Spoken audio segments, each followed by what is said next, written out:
Assalamualaikum warahmatullahi wabarakatuh. Berjumpa lagi teman-teman dengan saya Wisnu Primadiata. Di sini kita akan melakukan podcast wawancara dengan Mas Lurah Kalurahan Pleret, yaitu Mas Taufik Kamal Eskom MCS. Ini beliau adalah Mas Lurah dari Kalurahan Pleret. Nanti kita akan membahas tentang aparatur sipil negara mengenai aneka. Apa itu aneka? Yaitu akuntabilitas, nasionalisme, etika publik, komitmen mutu, dan anti korupsi. Jadi nanti kita pandu Mas Lurah gitu ya, Mas Lurah Pleret, Mas Taufik mengenai pertanyaan-pertanyaannya. Mungkin yang pertama Mas Lurah mengenai akuntabilitas. Ini mungkin kita bisa ambil topik mengenai keadilan dalam pembangunan. Di masa pandemi ini memang ada dana istilahnya pembangunan yang dilakukan refocusing sehingga pembangunan itu sekarang dialihkan untuk penanganan COVID-19. Bagaimana hambatan, tantangan, dan risikonya, Mas Lurah? Oke, makasih. Kenalan dulu ya. Nama saya Taufik Kamal, saya Lurah Kalurahan Pleret. Saya menjabat menjadi lurah ya kurang lebih 6 bulan lah, 6 bulan. Jadi SK itu Desember. 6 bulan ini, selama 6 bulan mungkin saya sudah mengalami yang namanya beberapa macam yang namanya dari tadi ya. Yang pertama adalah akuntabilitas misalkan dari pemerintahan. Jadi perlu saya dadari dulu bahwa kalurahan itu adalah sebuah desa sebenarnya. Ini karena undang-undang istimewa namanya menjadi Kalurahan Pleret. Nah, saya selaku pemerintah Kalurahan Pleret sebagai pejabat publik mungkin itu punya tugas 4 itu apa saja, yaitu pertama adalah pemerintahan, kedua adalah pembangunan, ketiga adalah pemberdayaan, keempat pembinaan. Nah, hal-hal kegiatan tersebut yang kita lakukan pasti tidak lepas dari yang namanya anggaran.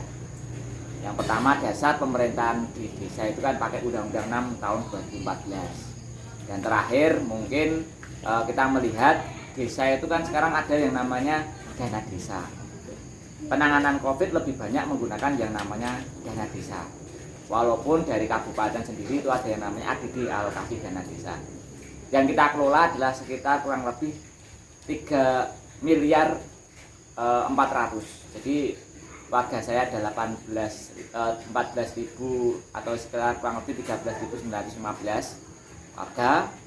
Di sini kita diminta sudah mengalami yang namanya perhitungan yang lumayan jelimet. Karena apa? Di Undang-Undang 6 kita disampaikan untuk mengelola menggunakan itu sudah dengan pagu tadi ya, dari 4 bidang. Sekarang ada 1 bidang lagi yang namanya penanggulangan bencana, itu bidang 5.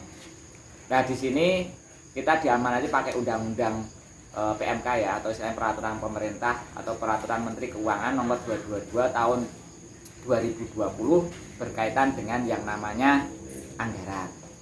Nah, anggaran itu dari dana desa yang sekitar 1 miliar itu Mas, itu dari PMK itu diminta maksimal atau istilahnya pun gimana ya, semuanya itu untuk penanganan COVID diizinkan, itu amanatnya seperti itu. Yang pertama adalah untuk BLT. Jadi kita kemarin setelah saya menjabat langsung refocusing untuk apa? Untuk mencari istilahnya untuk penggunaan BLT. Nah, BLT dari musyawarah desa, musyawarah musdes atau saya musyawarah kalurahan, kita mendapatkan 78 KPM. Otomatis PR kita perencanaan pembangunan dari APBDes yang sudah diketok 27 Desember, yang notabene belum saya ya dulu waktu itu. Kita harus perubahan RKP dulu. Perubahan RKP, kemudian mau nggak mau harus melakukan refocusing. Untuk apa? Untuk mencarikan 78 KPM tadi dengan nilai adalah 13.000 kali 12 bulan kali 78 atau sekitar 280. Artinya kita harus mencari lagi pembangunan yang dulunya kita sudah rancang sedemikian rupa akuntabilitasnya, mau nggak mau kan harus mengalami refocusing. Nah, kemungkinan terberat itu kan salah satunya itu perencanaan pembangunan sudah matang sebelum tahunnya, kemudian kita refocusing. Nah, outputnya itu menjadi agak sedikit nggak pas sebenarnya. Gitu. Walaupun ya karena saya juga produk di corona ini ya cenderung istilahnya ya saya belum punya RPJM. Rencana pembangunannya belum ada waktu itu. Yang ngetok juga lurah sebelum saya atau PJ-nya. Sehingga kemarin saya sudah menyelesaikan RPJM saya dan mungkin saya juga akan membuat refocusing lagi. Untuk apa? Ya alhamdulillah kemarin saya mencoba mengakses ya dana keistimewaan saya dapat 1,5 miliar lagi, sehingga besok ya kemungkinan besar Kelurahan Pret itu akan mengulas sekitar 5 miliar selama sampai akhir tahun. Cukup besar ya.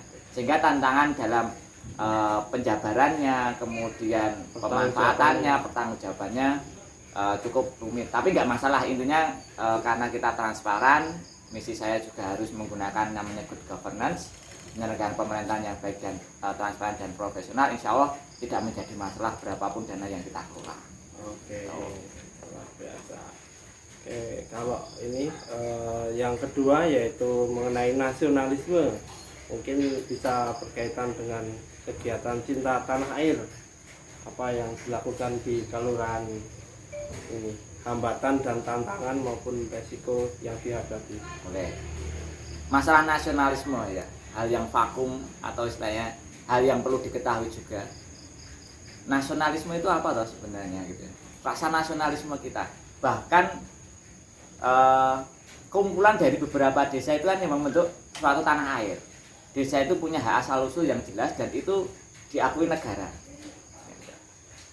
Suatu kelurahan yang nasionalisme tinggi, semua kelompok kelurahan itu kalau punya seperti itu semua, saya yakin Indonesia itu cepat maju dan nasionalismenya tinggi. Nah, hal-hal yang saya lakukan adalah mencoba melakukan flashback ke belakang di zaman merdeka atau di zaman perjuangan dengan saat ini berbeda. Lewat dunia motor. Jadi keadilan atau mungkin cinta tanah air sekarang kita sudah mulai dari adanya yang paling enggak ya tiap pagi kita sudah menyanyikan lagu Indonesia Raya dan seterusnya.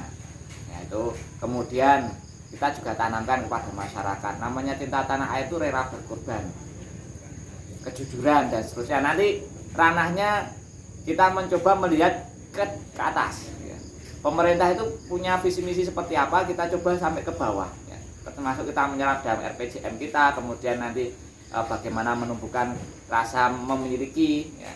Coba bayangkan kalau semua desa maju, kelurahan maju, saya yakin Indonesia maju ya. Itu rumus yang sederhana dan prototyping dari sebuah negara ya di desa ya. Desa itu merencanakan, mengeksekusi ya, bergesekan langsung dengan masyarakat ya. Dan karakteristiknya berbeda-beda ya. Masyarakat kita juga cukup banyak daripada kelompok-kelompok yang lain ya. Desa itu biasanya hanya 2.500 ya. Kalau di luar-luar mungkin di Sumatera mungkin ada yang di Sulawesi ya. Bayangkan kelurahan Pret itu ada 13.900. Artinya ya, untuk memupuk nasionalisme dengan keanekannya, dengan kebinekaannya, ini sudah menunjukkan ini seperti prototyping Indonesia. Ini tantangan terbesar saya adalah bagaimana bisa mempersatukan semuanya yang notabene semua karakteristiknya berbeda-beda. Ada 11 padukuan, ya, itu semuanya berbeda-beda. Bagaimana nasionalisme ini bisa kita pupuk, itulah ya yang nanti akan menunjukkan bagaimana eksistensi kita di pemerintahan. Kalau sekarang ini kan namanya generasi milenial atau istilahnya banyak generasi muda yang ingin bangkit. Nah ini tantangan ke depan kan bagaimana kita bisa menggerakkan yang muda-muda ini untuk berkarya. Mungkin apa solusinya dari Mas Lurah? Kalau kita pendekatannya memang pergerakan masyarakat, pergerakan berbasis masyarakat itu yang paling penting. Karena apa ya? Karena kalau kita sekarang melihat semua itu walaupun desa itu dibilang otonomi, tetapi tidak otonomi. Karena apa? Karena sudah ada amanat-amanat yang harus dijalankan oleh desa atau kelurahan itu sendiri. Nah, untuk anak muda dan seterusnya, itulah sebenarnya potensi yang paling besar untuk kita memajukan. Sekarang saya banyak turun ke bawah, saya coba membangun embrio-embrio pariwisata. Ada namanya Bulak Wilke, kemudian ada nanti daerah Gunung Sentono, ada lagi daerah pinggiran Sungai Opak yang di belakang ini sudah mulai, dan ini juga Bungkal ini, Badan Usaha Milik Kelurahan ini ya semuanya anak muda semua. Memang generasi kita mau nggak mau kita harus melatih mereka, dan sekarang zamannya sudah zaman digital marketing. Artinya ya neng kebun ini pun bisa laku. Karena apa? Karena kita sudah mulai melakukan pelatihan-pelatihan anak muda. Kemudian nanti saya coba mengakses ini untuk menjadi sebuah kelurahan atau desa trainer. Kemudian nanti kita akses juga desa wisata, ya. Kemudian desa prima dengan perempuan yang mandiri, kemudian lewat ibu PKK gitu ya. Kemudian kita juga mengejar kebudayaannya, karena Pleret itu luar biasa. Pleret itu adalah bekas atau istilahnya kerajaan Mataram Islam yang waktu itu mengalami puncak kejayaan. Belakang kita ini tempuran ini ya. Dulu Pak Bupati terpilih Bantul ini deklarasinya di sini. Karena apa? Karena memang luar biasa berarti. Oke, kita lanjut nilai-nilai yang ketiga, yaitu etika publik. Mungkin kalau etika publik bisa kita kaitkan nanti dengan kedisiplinan. Disiplinan kegiatan yang ada di kelurahan, bisa nanti pelayanan ataupun kedisiplinan dalam pegawai atau pamong. Bagaimana ini hambatan, tantangan, dan mungkin ada resiko apa? Ya, jadi begini, pamong dulu kan beda ya dengan pamong sekarang, tetapi tradisinya masih terlihat. Pamong dulu memang perjuang yang luar biasa karena tidak ada siltap, tapi sekarang sudah ada yang penghasilan tetapnya atau siltap itu tadi. Tetapi mindset kedisiplinan dan seterusnya itu yang cenderung notabene masih sangat sulit, karena mesti dikaitkan dengan pamong itu tidak hanya bekerja di situ tapi juga di masyarakat. Nah, tantangan terberat itu ya ada kehadirannya, tepat waktu dan seterusnya. Tetapi ya kita coba lakukan beberapa inovasi. Saya sudah mulai menggunakan face detector untuk presensi, walaupun di tengah pandemi kan tidak menyentuh apapun, jadi nggak masalah. Dan kita setelah absen kita WA, kita lakukan kebijakan-kebijakan, termasuk nanti ada tunjangan kinerja dan seterusnya. Ya. Kedisiplinan itu nanti yang akan menjadi contoh. Kalau ibaratnya bahasa Jawa itu ya pamong itu ya, atau mungkin pemerintah kelurahan itu adalah pangembating projo satriyaning negari. Jadi memang pejuangnya negara. Yang tansah Sinudarsono iso dicontoh. Maka kedisiplinan itu adalah contoh kita untuk masyarakat bagaimana bisa disiplin. Ya memang Indonesia salah satu ya yang paling sulit adalah membuat disiplin. Terus terang gitu ya, disiplin waktu dan sebenarnya disiplin jam molor itu hal yang biasa. Waktu rapat jam sekian, nanti kumpulnya jam sekian, itu hal yang biasa. Itu yang notabene kita harus dandani bareng-bareng. Oke, luar biasa ya. Istilahnya sudah membuat apa tadi, jam digital ya, menggunakan teknologi ya. Betul, semua ya. Kita lakukan dengan itu. Pokoknya kita menggunakan konsep pelayanan prima. Nah, iya. Kita bawa ke sana. Oke, nah mengenai inovasi ini bisa kita kaitkan ke nilai-nilai yang keempat, mengenai komitmen mutu atau kualitas. Nah ini kan inovasi tadi sudah ada di jam-jam istilahnya apa, presensi digital ya. Sebenarnya presensi digital mungkin inovasi yang sebenarnya juga tidak mudah bagi mereka yang biasa istilahnya apa ya, tadi ada yang molor ataupun yang lainnya. Nah ini hambatan dan tantangan penggunaan seperti itu apa itu? Ya bedanya begini ya, antara di pemerintah desa dan pemerintah level atas. Kita itu kan langsung ke masyarakat. Bedanya di situ. Ketika kita mengimplementasikan, kita harus punya ilmu yang lain. Jadi contoh, saya itu sarjana komputer, kemudian masternya juga komputer. Ilmu kekomputeran saya dan lain sebagainya itu kadangkala tidak bisa diimplementasikan. Bahkan ilmu manajemen saya kadang-kadang tidak bisa ketika saya menginstruksikan dengan SOTK ya, struktur organisasi dan tata kerjanya seperti itu, tapi belum tentu bisa. Kita harus bisa yang namanya bahasa Jawa ini wong. Bagaimana mendisiplinkan mereka, bagaimana inovasi itu bisa berjalan, ya itu harus melihat ya, kita harus ngomongin caranya. Oh pertama saya pasang aja, asal kita pasang contohnya, pasang dan oh ini nanti store muka di sini nek ketok men penak loh. Nah, contoh ini minggu contoh dannya itu jalan satu-satu. Tetapi inovasi yang lain kita merencanakan nanti lebih lebar, yaitu Mas Baru masalah inovasi dalam bidang tata pamongnya. Tetapi yang akan kita inovasikan adalah keseluruhannya, pelayanan primanya. Dari mana? Yaitu adalah digitalisasi pelayanan desa. Besok mengakses apapun tinggal mencet ke HP, ya, itu bisa langsung cari surat macam-macam, cukup lewat WA sudah otomatis balas dan seterusnya. Ini sudah kita istilahnya sudah ada sebenarnya, tinggal kita sosialisasi. Kemudian data-data, ya. Sekarang kalau kalian mengambil kebijakan misalkan siapa yang dapat BLT, kadang-kadang kok nggak pas karena memang datanya tidak valid. Ya, inovasi ke bawah saya selalu lakukan. Yang pertama, mau nggak mau kita harus menyebutnya, ya mau nggak mau ya harus diskusi bareng dengan masyarakat. Contohnya bagaimana membuat masyarakat itu jujur. Saya kembali ke atas lagi, nasionalismenya. Mereka kalau ngumpul ke data, contoh ini ada orang kaya ini, HP ini di atas ini, orang kaya ini ngaku miskin nih, ya, ditulis di KTP buruh, ada orang miskin beneran tapi jujur. Nah, ketika pemerintah melihat kok ini tidak jujur, bisa jadi grade-nya yang kaya itu di bawahnya. Sehingga ketika dapat bantuan kok mah yang sugih, ya wajar karena apa? Kita tidak jujur, kita tidak nasionalisme kurang. Ya.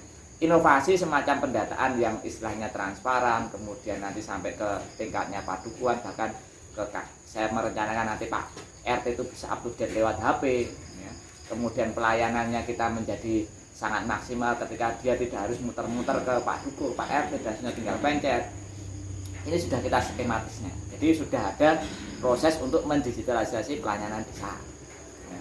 Ujungnya semua pengolahan itu, ya, karena kita diamanat Undang-Undang 6 2014 harus menjadi desa yang mandiri, ya kita sosong juga dengan yang namanya inovasi di bidang peningkatan pendapatan asli desa. Itu nanti bidangnya ada ekonomi kreatif, pertanian, peternakan, industri dan seterusnya. Kita coba galakkan. Ya, mulai saya menumbuhkan embrio-embrio untuk cinta pariwisata, membentuk Pok Darwis. Walaupun dulu Pok Darwis saya bentuk dia belum sadar. Saya paksa tuh. Kamu itu bukan Pok Darwis, tapi kelompok yang saya paksa sadar. Tapi sudah mulai terlihat, ya, insya Allah desa wisata sebentar lagi kita dapatkan, dan nanti untuk gerbang lagi untuk mengakses dana-dana yang lain. Tuh. Nah, untuk mengenai ini tadi Mas, teknologi. Biasanya kan kalau teknologi itu ada orang yang tidak mampu mengoperasikannya. Ini kan juga resiko ke depan penggunaan teknologi. Mungkin solusinya bagi Mas Lurah? Begini, teknologi itu kan sebenarnya ya mau nggak mau ya harus kita lakukan. Jadi dari pelayanan tadi ya kita nggak mungkin menutup pelayanan konvensionalnya. Tapi di tengah pandemi kita mencoba inovasi di situ, pelayanannya bisa lewat online. Nah, terkait dengan yang lain, teknologi dan seterusnya, kita selalu mengupayakan ada pelatihan rutin. Pelatihan rutin. Bahkan saya juga akan memprogram 1 kakak 1 sarjana. Saya sudah bekerja sama dengan Universitas Nahdlatul Ulama Yogyakarta. Saya dapat 30 kota. Kota apa? KIP kuliah. Yang akan saya cari orang-orang yang nanti memang pengen sekolah dan mau berjuang di situ. Nah, dari sana nanti teknologi itu bakal belajar dari universitas. Bahkan saya juga buat gerakan baru. Ya, saya akan membuat pusat studi. Nah, kita sudah siapkan tempatnya. Besok orang-orang yang KKN, mungkin ada program dari pemerintah, ya misalkan Kampus Merdeka, kemudian ada Wira Desa dan seterusnya. Ini sudah kita siapkan semua wadahnya. Sehingga belajar bareng dengan para akademisi, ya, para petani saya dan seterusnya, itu akan menjadi keilmuan tersendiri. Ya, jadi ilmu itu yuk belajarlah dari desa. Kenapa? Karena dia punya kearifan yang tidak dimiliki di sebuah perguruan tinggi atau yang lain sebagainya. Luar biasa Mas Lurah. Nah, ini yang terakhir Mas Lurah, nilai-nilai dasar anti korupsi. Nah, ini apa yang bisa kita bagikan mengenai hambatan-hambatan ataupun tantangan mengenai anti korupsi, mungkin bisa dari kejujuran ataupun yang lain. Ya, tadi sudah saya contohkan ya, seorang warga ada yang kaya dan ada yang miskin. Kaya mengaku miskin itu sudah sebenarnya korupsi. Karena apa? Karena tadi saya bilang begini, wong kaya kok di bawah tadi di sini, ya. Seharusnya dia tidak dapat, yang dapat mungkin kotanya sampai sini, dia sudah berbohong sampai sini. Artinya ini korupsi dengan datanya sendiri. Ya. Ini yang baru saya galakkan. Jangan sampai data itu kita bohong, karena pemerintah pusat itu mengacunya data. Ya, data. Dan saya juga mengkritisi masyarakat ke atas juga, pendataan jangan terlalu banyak. Karena apa? Mbok manut karo desa. Ya. Desa itu nanti saya akan membuat data yang valid, yang nantinya up to date ya dari Pak RT tadi, gerbang data saya. Wong kaya itu nanti berjenjang, maksudnya ada timelinenya kok. Kaya pendataan sekarang 2 bulan 3 bulan tahu-tahu sudah miskin, kan bisa jadi seperti itu. Nah, sehingga akan kelihatan salah sasaran ketika sudah diimplementasikan. Karena apa? Karena kurang up to date-nya data. Nah, itu salah satu korupsi di bidang data ya. Yang lain saya melihat juga di gesur APBDes dan seterusnya masih banyak tradisi zaman lalu yang memang dulu belum ada setap, sehingga ada yang namanya honor-honor kepanitiaan. Nah, sekarang sudah saatnya akan saya rubah ya, sebagai seorang ya ini tidak zamannya lagi double anggaran. Double anggaran kurang lebih juga sama, nanti ketemunya seperti itu. Dan lain sebagainya, contoh yang lain mungkin di pengadaan dan seterusnya. Mungkin adanya 1, 2 dan seterusnya. Ini kan kejujuran kita dan seterusnya, kepedulian kita, dititipi duit negara untuk diamanatkan kepada masyarakat. Itulah prinsip yang harus dijalankan untuk kita anti korupsi. Artinya luar biasa godaannya di sini, dan atau istilahnya ya mau nggak mau bagaimana merubah mindset untuk jenenge kita itu harus menanggung ya bagaimana keberlangsungan Indonesia tadi, karena susunan dari Indonesia itu adalah kumpulan dari beberapa desa. Oke, luar biasa sekali Mas Lurah. Terima kasih sekali lagi kepada Mas Lurah, Mas Taufik Kamal Eskom MCS yang telah memberikan kata-katanya yang luar biasa, dedikasinya menjadi lurah, dan kita bisa berbagi bagaimana aparatur sipil negara bisa menerapkan yang namanya ANEKA atau akuntabilitas nasionalisme, etika publik, komitmen mutu, dan anti korupsi. Oke, sekian dulu Mas Lurah. Matur suwun sangat. Terima kasih ya. Terima kasih. Monggo ngopi riyen. Kita akhiri. Assalamualaikum warahmatullahi wabarakatuh. Waalaikumsalam.